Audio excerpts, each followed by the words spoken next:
everyone, and welcome to this edition of FTT Chats. I'm Lisa Moyle, Director of Strategy at VC Innovations, and today I'm really delighted to be joined by Stephen Gatti. Stephen is a partner with Clifford Chance. Hello, Stephen. Hi, Lisa. Great. Stephen, I thought we could kick off with you telling us a little bit about you and your area of expertise at Clifford Chance. Sure. Well, I'm a partner in our Washington office and head up the financial regulatory practice. I've been with Clifford Chance for over 20 years. Seems like a lifetime. And in a good way. Yeah, exactly. And my practice spans across both, as my British colleagues like to call it, contentious matters involving financial regulation and non-contentious advisory matters on behalf of banks, broker-dealers, investment managers, and other participants in the financial services industry. And over the last 3 or 4 years, like many of my brethren, have become fintech lawyers as new technologies have developed that are transforming the financial services industry. So picking up on your new role and area of expertise as fintech lawyer, clearly technology has brought rapid change to the financial services sector, as you just touched on. Do you think the current regulatory frameworks, as they're constructed in the US, adequately protect consumers? Well, it's interesting, right? I mean, that's one of many issues that these innovations in technology have brought to bear. And I think the way to look at it is, how are different regulators approaching these new technologies, and what level of appetite, say, do they have for risk within their particular industry? So we could take the SEC. I think the SEC, which regulates broker-dealers, exchanges, investment managers, clearing agencies, the SEC has clearly put a significant focus on investor protection in its analysis of the application of new technologies and fintech to the existing regulatory framework. And that's created a lot of frustration among innovators in the securities space. You can see that investor protection through the SEC has brought over 50 enforcement actions involving initial coin offerings. They've litigated some of them to the hilt, taking, say, Telegram all the way through a full litigation to, I think, prove a point and to try to shape the market, the primary markets for the distribution of what they consider to be securities, that may be in the form of a particular type of digital asset. You also see it with the SEC in connection with their consideration of custody and meeting the challenges of digital, being able to trade digital tokens that they deem to be securities, and how are they custodied? How does the blockchain work as a definitive record of ownership? And so people are frustrated with the SEC, but at the same time, I think it shows a perspective of from an investor, ensuring that the markets have integrity and operate fairly. On the other side, you can see you've seen maybe greater innovation at some of the banking regulators, including the OCC, maybe more of a willingness to push not push the envelope, but to be a little bit more open to how these technologies develop within the framework, and then kind of addressing it from that end. Going to the other end, you have in lending and payments, right? You have a pretty robust consumer protection aspect of the CFPB, Consumer Finance Protection Bureau. But then on the other hand, you have the rise of like DeFi, and you have these, decentralized networks that are involved in lending in the payments areas that I think are still entering a phase where they'll be scrutinized more closely by regulators. So, yeah, it sounds like there's a lot going on there and responding to all these rapid changes we're seeing across the sector. And you pointed to some of that frustration sometimes felt by innovators. So it sounds like there's a lot for them to be aware of coming down the pipe in terms of regulatory change and focus by the regulator.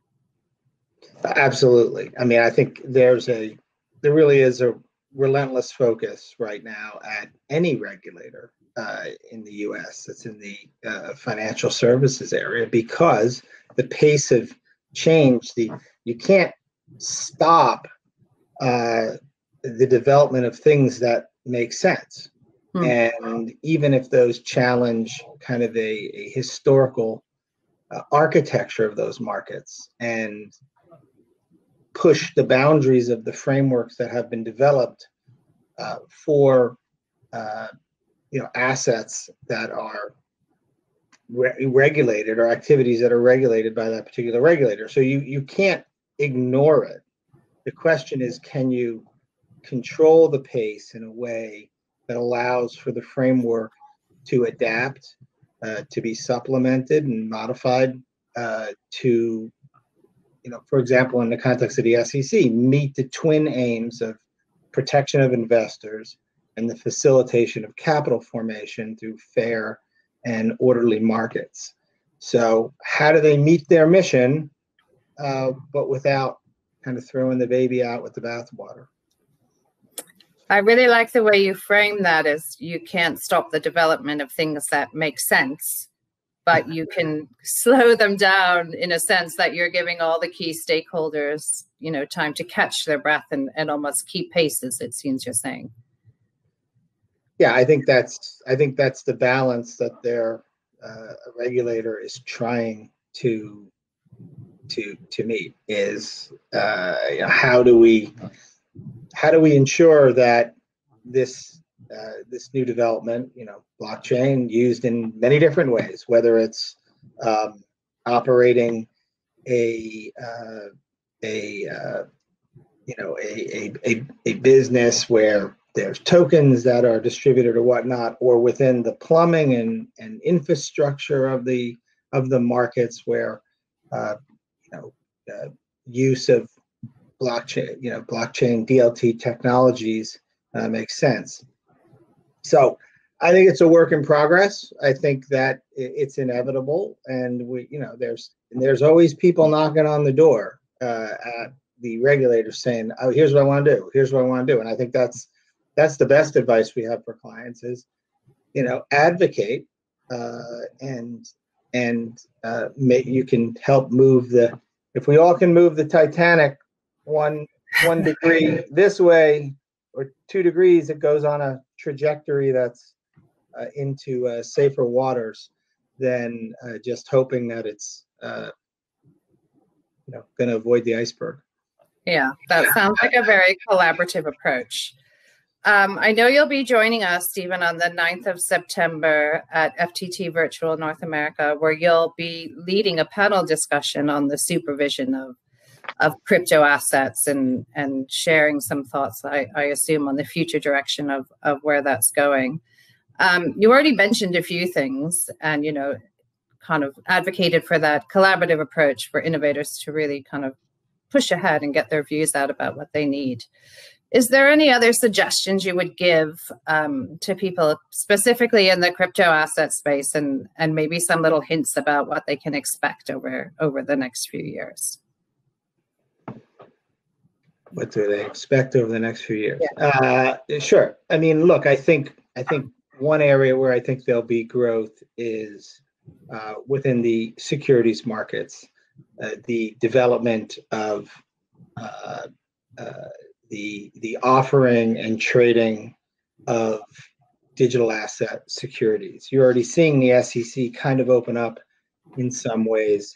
In 2019, they declared certain offerings on Reg A Plus to be qualified. They recently approved the first registration statement on Form 1 for a foreign issuer, INX Limited, which was a registered offering of tokenized securities.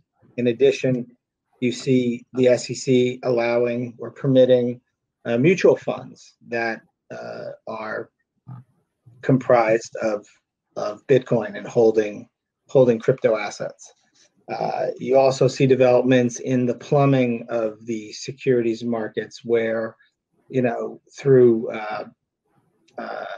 within kind of small permissioned areas where each of the parties agree to use distributed ledger technology within that, whether it's asset-backed securities or other areas where there's kind of intensive documentation and communication. So you're seeing an openness to that.